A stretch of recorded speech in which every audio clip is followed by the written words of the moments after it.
ఈ శ్రమకి నేను పెట్టిన పేరు ఏంటంటే ఆయన నాకు తోడయ్యున్న శ్రమ. ఏ శ్రమ? ఏ శ్రమ? నన్ను నాశనం చేసే శ్రమ కాదు, నన్ను అణగదొరికే శ్రమ కాదు,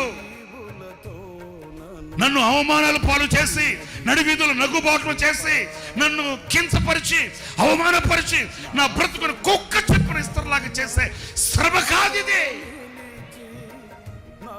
నా దేవుడు నాకు తోడయ్యున్న శ్రమ. ఈ శ్రమకు కూడా ఒక ఘనత ఉందండి. మీకు అర్థమవుతుందా? ఈ శ్రమకు కూడా ఒక విలువ ఉందండి. విలువ లేని శ్రమ కాదు ఇది.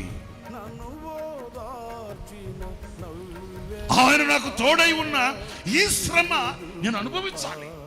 దీనిని నేను వదులుకోకూడదు, ఇది నేను పోగొట్టుకోకూడదు.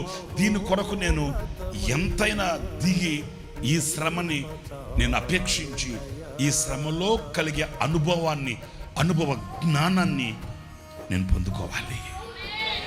హల్లెలూయా చెప్పండి, హల్లెలూయా.